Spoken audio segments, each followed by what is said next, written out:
नमस्कार दोस्तों, बहुत बहुत स्वागत है आपका हमारे इस YouTube चैनल पर जिसका नाम है वाईफाई एग्ज़ाम IQ। आज हम दोस्तों बात करेंगे संविधान के कुछ महत्वपूर्ण वन लाइनर क्वेश्चंस के बारे में। तो आइए स्टार्ट करते हैं। जिन प्यारे साथियों ने अभी तक चैनल को सब्सक्राइब नहीं किया है वो प्लीज़ सब्सक्राइब कर लें, लाइक एंड शेयर कर दीजिए अपने दोस्तों को जिससे वो भी लाभ उठा सकें। तो आइए देखते हैं पहला प्रश्न, पॉकेट वीटो शक्ति का प्रयोग। क्वेश्चन ऐसे बनता है इसमें कि पॉकेट वीटो जो शक्ति है इसका सबसे पहले प्रयोग किस राष्ट्रपति ने किया था। तो उनका जवाब है ज्ञानी जैल सिंह। इन्होंने सबसे पहले पॉकेट वीटो शक्ति का प्रयोग किया था। अब क्वेश्चन ये, इसका मतलब ये होता है पॉकेट वीटो शक्ति का, ये वीटो पावर दी गई है राष्ट्रपति को, ठीक है। अब ये राष्ट्रपति को ये अधिकार होता है कि या तो वो दोनों सदनों से जो पारित विधेयक आया है उसको वो पास कर दे और यानी कि उस पर सिग्नेचर कर दे तो वो कानून बन जाएगा। अगर वो विधेयक पर सिग्नेचर नहीं करता है और अपने पास ही रखे रहता है, ठीक है, सिग्नेचर भी नहीं करता और विधेयक को अपने पास रखे रहता है, दूसरे सदन में भी नहीं भेजता है, तो इसका मतलब ये समझा जाता है कि उन्होंने अपनी जेब में यानी पॉकेट में वो विधेयक रख लिया है। अब जब तक उनके साइन नहीं होंगे तब तक वो कानून नहीं बनेगा। तो यही प्रयोग इन्होंने ज्ञानी जैल सिंह ने सन 1986 ईस्वी में, कब, सन 1986 ईस्वी में भारतीय डाक संशोधन विधेयक इसके संबंध में किया था। तो क्वेश्चन ये बनता है कि पॉकेट वीटो शक्ति का प्रयोग किस संशोधन विधेयक के संबंध में किया गया। इसको याद रखिएगा, भारतीय डाक संशोधन विधेयक।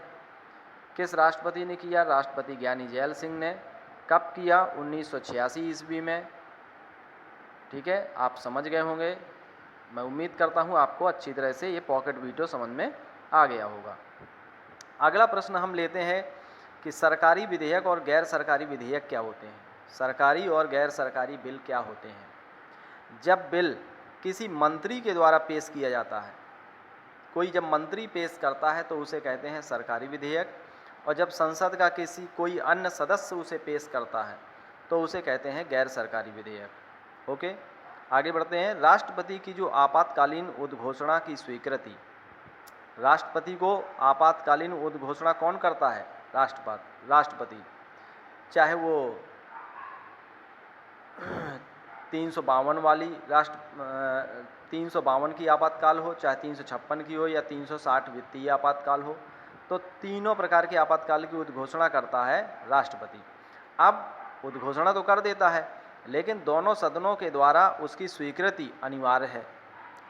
और यदि मान लीजिए कि दोनों सदनों की स्वीकृति अनिवार्य होनी जरूरी है, किंतु एक शर्त यह है कि यदि मान लीजिए ऐसे समय घोषणा लागू की हो राष्ट्रपति ने और उस समय की हो जब लोकसभा विघटित हो गई हो, लोकसभा विघटित हो गई हो, तो उस केस में उस घोषणा की स्वीकृति केवल राज्यसभा के द्वारा होनी अनिवार्य है।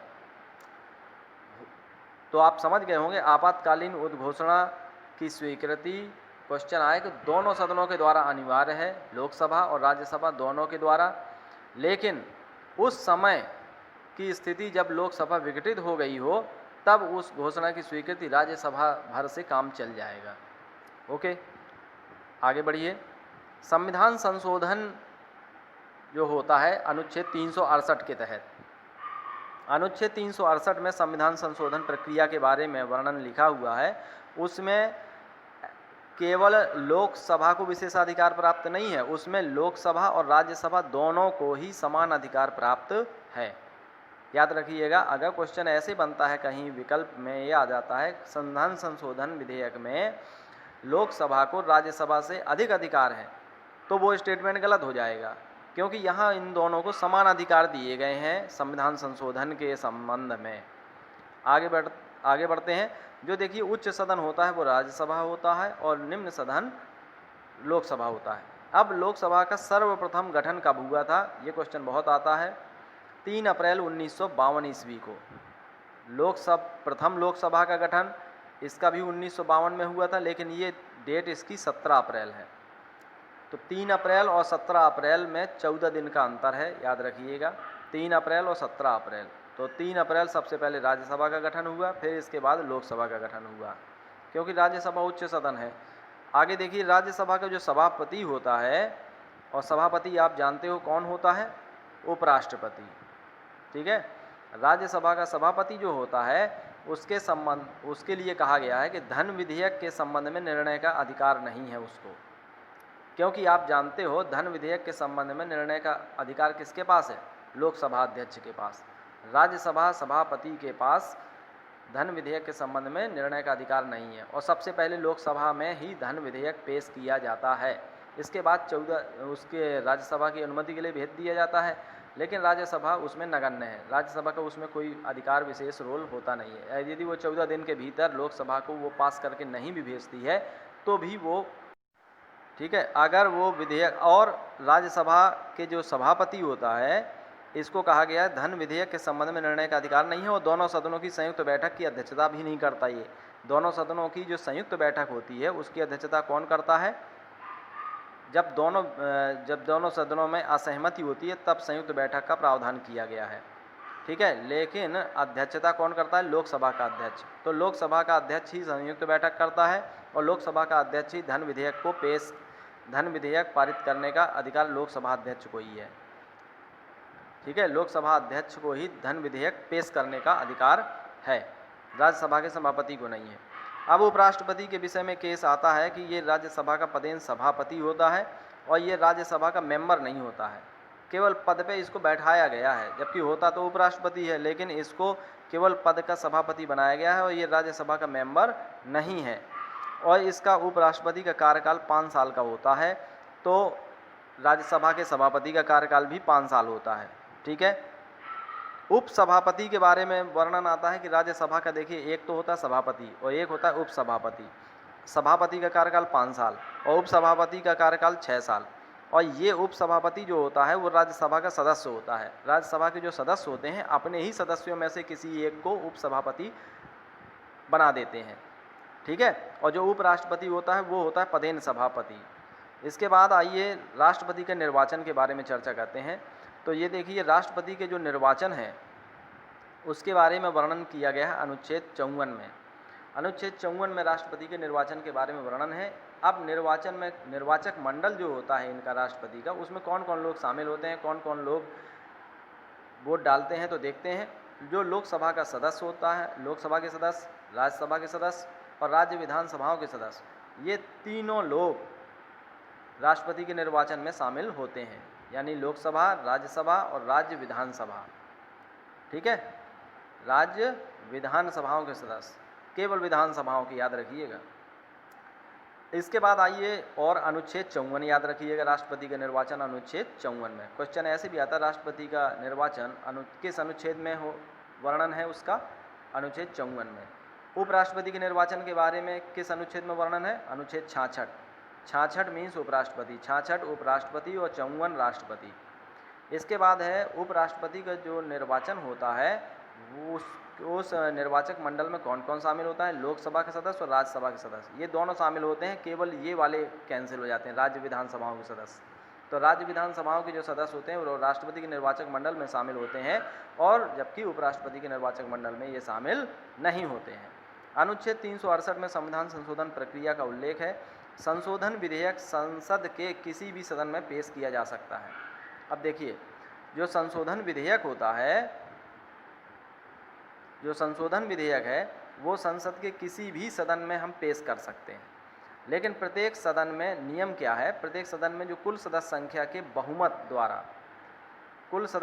बहुमत द्वारा या सदन में उपस्थित एवं मत देने वाले जो सदस्यों के 2/3 बहुमत द्वारा इसको पारित किया जाना आवश्यक है। अनुच्छेद 368 संविधान संशोधन प्रक्रिया, इसमें ये कहा गया है अनुच्छेद 368 में कि संशोधन जो विधेयक है संसद के किसी भी सदन में तो हम पेश कर सकते हैं, लेकिन प्रत्येक सदन के कुल सदस्य संख्या के बहुमत द्वारा और या फिर उसमें जो उपस्थित एवं मतदान देने वाले सदस्य हैं उनके 2/3 बहुमत के द्वारा पारित किया जाना आवश्यक है। संशोधन विधेयक पर जो संयुक्त बैठक होती है, संयुक्त बैठक का प्रावधान नहीं किया गया है संशोधन प्रक्रिया में। इसमें कहा गया है कि दोनों लोकसभा और राज्यसभा दोनों अलग अलग संयुक्त बैठक नहीं होगी। इसमें संशोधन की बात है, संशोधन अपना विचार करके अलग अलग करिए, संशोधन दोनों लोग अलग अलग करेंगे, ठीक है। संशोधन विधेयक पर संयुक्त बैठक आहूत करने का प्रावधान नहीं है। इसे पारित करने के लिए दोनों सदनों की सहमति आवश्यक है। और इसको जो पारित किया जाता है ये नहीं होगा कि संविधान संशोधन में लोकसभा ने तो पारित कर दिया, राज्यसभा में पारित नहीं हो रहा, तो क्या कानून बन जाएगा? क्या नहीं बनेगा। तो संविधान संशोधन तभी होगा जब दोनों की उसमें सहमति आवश्यक है, लोकसभा राज्यसभा की। बस अंतर इतना है कि संयुक्त बैठक नहीं होगी संशोधन प्रक्रिया के लिए, ठीक है। जबकि आपातकाल के लिए, आपातकाल एक बहुत महत्वपूर्ण अधिकार है, तो वहाँ पर संयुक्त बैठक हो सकती है। तो ठीक है, तो ये महत्वपूर्ण वन लाइनर क्वेश्चन थे। जुड़े रहिए हमारे चैनल के साथ, निरंतर लगातार नए नए वीडियो में आपको जनरल स्टडी के बेहद इम्पॉर्टेंट क्वेश्चन। देखिए आगामी जो परीक्षा आ रही है यूपी पीसीएस लोक सेवा आयोग प्री की और बीईओ के एग्ज़ाम्स की, तो जो भी कॉम्पिटिटिव छात्र इस तैयारी में सीरियसली लगे हुए हैं वो हमारे चैनल को तुरंत ही ज्वाइन कर लें, आपको निश्चित रूप से इसमें लाभ होगा। Thank for watching this video.